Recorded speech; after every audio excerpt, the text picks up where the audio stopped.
the Restrict Act, it was almost like how a bill becomes a law in terms of the starting point. We thought it was not appropriate to pass a law that would simply call out one individual company, in this case TikTok. We thought that TikTok deserves a day in court.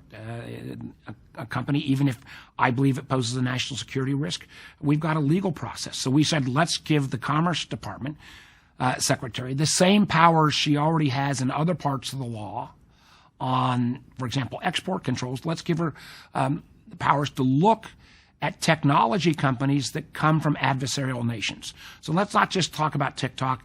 We've had a debate about Huawei, but let's try to make this a thoughtful approach. And we were gaining huge support, 13 Democrats, 13 Republicans. The White House signed on. Legal experts across the continuum were supportive.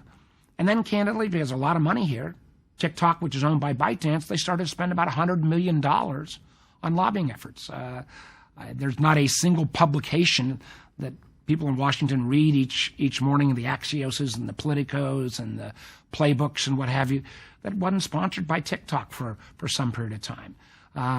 There were a series of arguments made against the bill that just quite honestly are not true. So what we are doing, Senator Thune and I, is we're engaging with those individuals who, if they've got a critique of the bill, we want to address it. We want to make absolutely clear that that no American, if they were to use TikTok, even if this law was in place, that they would be in trouble going through what's called a virtual private network. We wanted to make clear that this was no expansion of government powers, that these are same powers that the Secretary of Commerce already has in different parts of the law. We want to make sure that no American company that's doing business in China could be touched by this. So we, part of the legislative process is go through those details, and we are actively in those conversations. But as we've seen, and as we saw in the social media companies, because let me also be very clear, many of my concerns about TikTok are about Chinese Communist Party having access to American data and the ability to have misinformation, disinformation.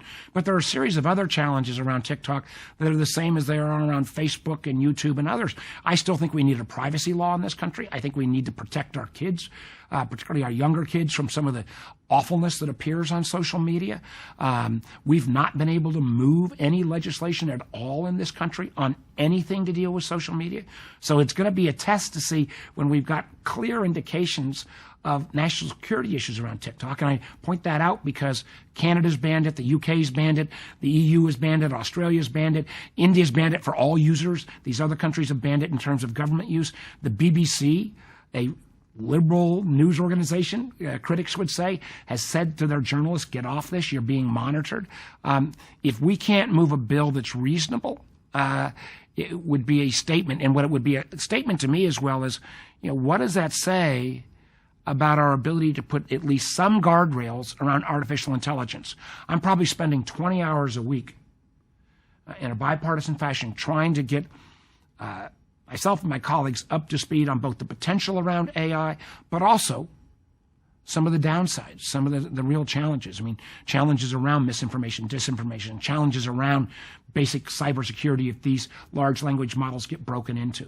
Now, most folks in AI have said they would welcome some guardrails, but I worry that we've not made any progress on the social media platforms. We were making great progress on TikTok, and I think we will still on a going forward basis. But you see, $100 million of lobbying has slowed down the effort, but it also raises even graver concerns in my mind about how the worst thing in the world, I think, for us, our country, and for that matter, even the whole world, is if we said to these large language model artificial intelligence companies like ChatGPT, you guys go forward for the next 2-3 years and innovate. We're going to put no guardrails, no requirement about sourcing of data or who has the copyright opportunities, or to make sure that these networks are even secure from cyber attacks.